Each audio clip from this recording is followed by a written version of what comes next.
जय श्री कल की आप सारे भक्तों को। आज का युवा निराश क्यों है? मैं कभी-कभी सोचता हूँ इस विषय में, तो मुझे पता लगता है कि कहीं न कहीं आज का युवा जो है, अपनी जड़ों को भूलता जा रहा है, अपने संस्कार को भूलता जा रहा है, भगवान को भूलता जा रहा है, उस ज्ञान को भूलता जा रहा है, जिस ज्ञान को धारण करने के बाद मनुष्य का जीवन सुखी और शांतिमय तरीके से बीतता है। तो मेरे मन में कई दिनों से आ रहा था कि क्यों नहीं भगवान श्री कल्कि दरबार और मोक्ष आश्रम की तरफ से एक ऐसा संदेश आजकल के युवाओं के लिए दिया जाए, जिस संदेश से आजकल की जो युवा पीढ़ी है, उन लोगों के जीवन में कुछ आशा की किरण दिखाई देने लगे और उन लोगों को एक सही मार्ग दिखे, जिस मार्ग पर बढ़कर वो लोग अपने जीवन को सफल और सुखमय बना सकें। तो मेरा आज के युवाओं से यही कहना है कि आप लोग स्पिरिचुअलिटी की तरफ रुझान बढ़ाएँ, अध्यात्म की तरफ रुझान बढ़ाएँ। क्योंकि अध्यात्म जो है, ईश्वर की भक्ति जो है, वो आपको एक सही राह दिखाएगी, जिस राह पर बढ़ के आप लाइफ में चाहे जो आप करना चाहें, मेरा उस पर मेरा बहस नहीं है। आप गायक बनना चाहें, आप लीडर बनना चाहें, आप डॉक्टर बनना चाहें, आप इंजीनियर बनना चाहें, आप आईएएस अधिकारी बनना चाहें या आप कोई जॉब पाना चाहें या अपनी कोई कंपनी खड़ा करना चाहें या जीवन में आप जो करना चाहें, आप कीजिए। क्योंकि मैं इस चीज़ का पक्षधर हूँ कि जहाँ आपकी रुचि है, जो कार्य आप करना चाहते, जिस कार्य में आपका मन लग रहा है, आप वो करें। लेकिन आप अपने भीतर अध्यात्म को भी जगह दीजिए। आप अपने भीतर उस ज्ञान को भी जगह दीजिए, जिससे कि आप जो कर रहे हैं, उसको बेहतर तरीके से आप कर सकें। क्योंकि आध्यात्मिक ज्ञान अगर आपके पास रहेगा, ईश्वर के प्रति आपकी आस्था रहेगा, तो आप कभी जीवन में फ्रस्ट्रेट नहीं हो पाएँगे, कभी निराश नहीं हो पाएँगे। जब कभी आपको घोर निराशा घेरने लगे, जब आपको लगने लगे कि मैं अपने सफलता से दूर जा रहा हूँ, मेरी जो चाह है वो पूरा नहीं हो पा रहा है, तो आप अध्यात्म की शरण में जाएँ, आप ईश्वर की शरण में जाएँ। आप किसी संत महात्मा के सानिध्य में बैठें, उनसे ज्ञान की बातें सीखें। इससे क्या होगा कि आपका स्ट्रेस दूर होगा, आपका तनाव दूर होगा, आप निराशा के दलदल से बाहर निकलते जाएँगे।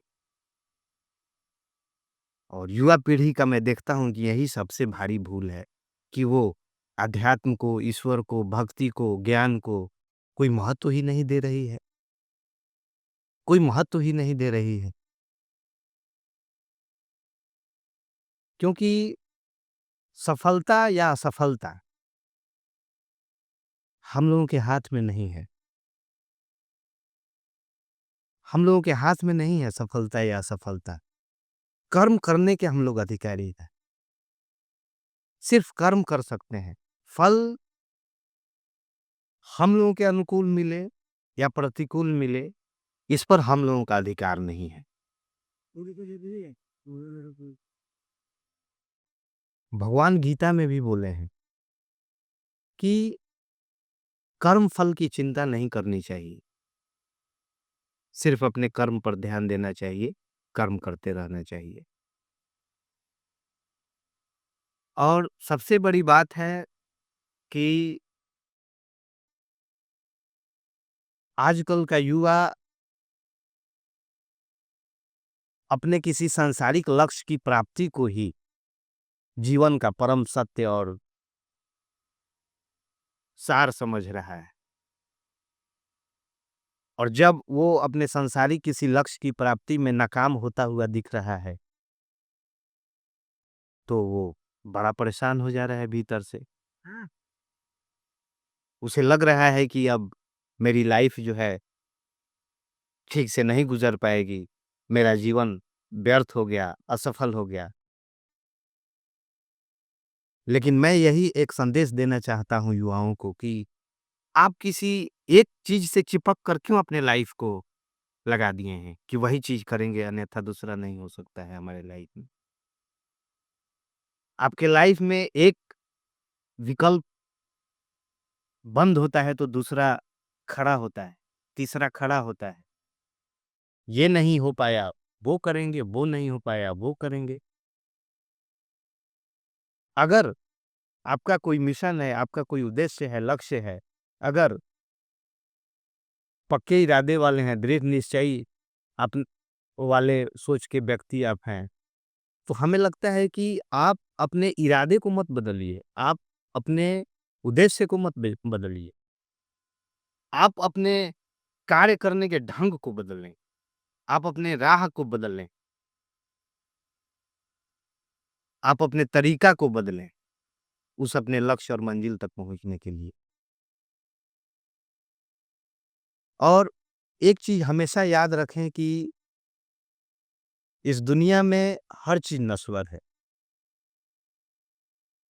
हर चीज़ नश्वर है। किसी ने कहा है कि मन का हो तो अच्छा, ना हो तो और भी अच्छा।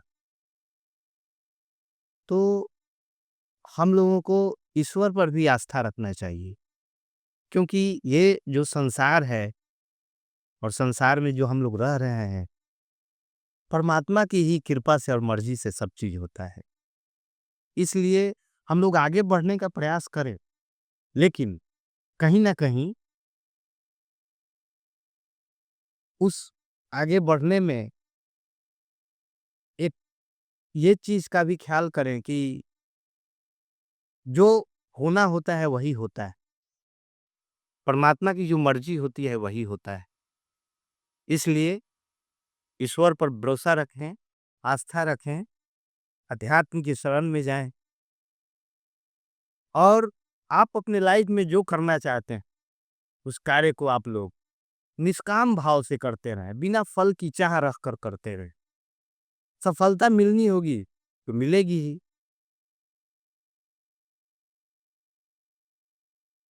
यही संदेश है आप सब युवा पीढ़ी के लिए। इसी के साथ मैं अपनी वाणी को विराम देता हूँ। जय श्री कल्की।